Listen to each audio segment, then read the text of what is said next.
Okay, first I'm gonna address. I know my eyes look downright spooky in this light. First morning light's coming through the windows and doing this. I promise I'm okay. But today I went to Lake Lanier, Georgia, and the that place is so sad and cursed. It's cursed.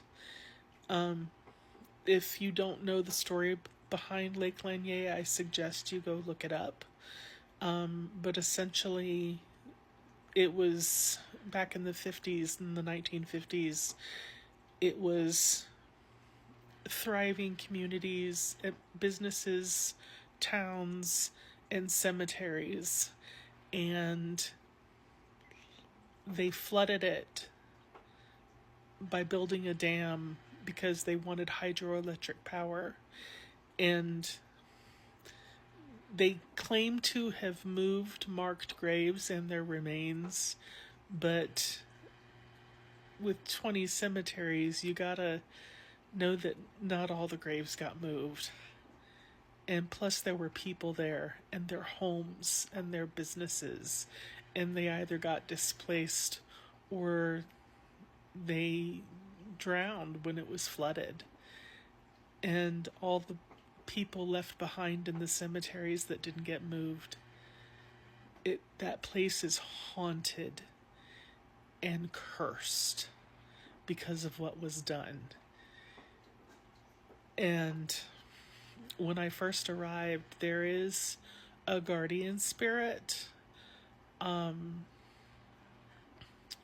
who is a very kind black woman who used to live there.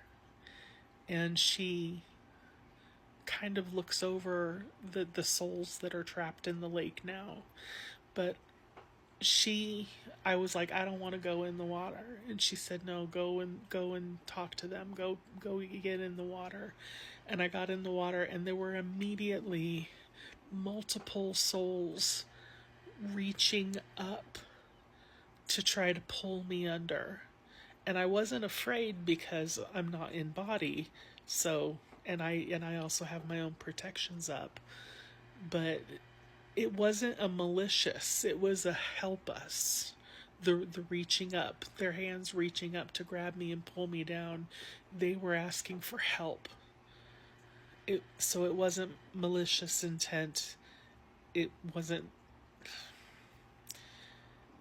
it wasn't frightening to me. But I can see how people today would, if people go swimming in that lake, I can see how things happen because these souls are reaching up for help because they're trapped down there.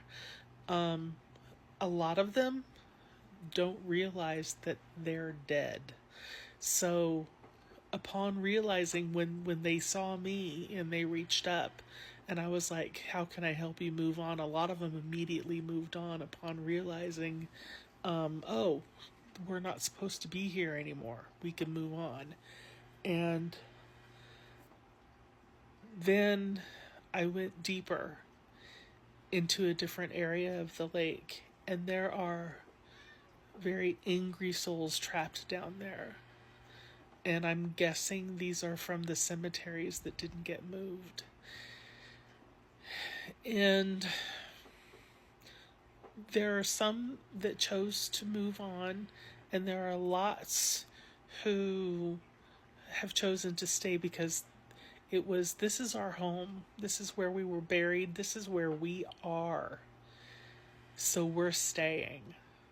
And they're very angry when people choose to come and swim or do water sports or whatever on their graves. You're going and dancing and playing on somebody's grave when you go to that lake for sport and recreation. And it makes them angry. And it's just, it's disrespectful. And it should not be done. you should leave that place alone. You should not go.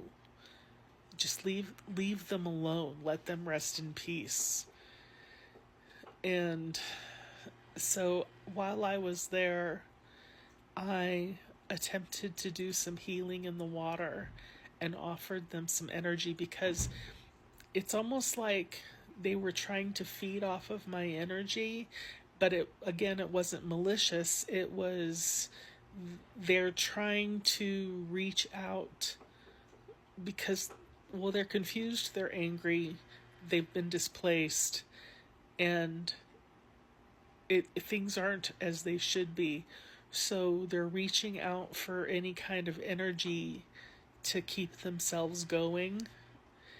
And if there are living people in that lake, their energy is going to be grabbed, if you know what I mean. So they were attempting to pull me in, and so I had to put up extra protections while I was there. And when I got myself out of the lake, I had to make sure to not bring anybody with me when I came back home. And so yeah, it's a very haunted lake, and it's very sad, and I don't recommend you go because they just want to be left alone. So a couple of people asked me about Lake Lanier, so I thought I'd go because I knew it was coming. You guys are really obsessed with bodies of water. I get a lot of requests for bodies of water. It's kind of weird. Okay. Anyway, I love you. Bye.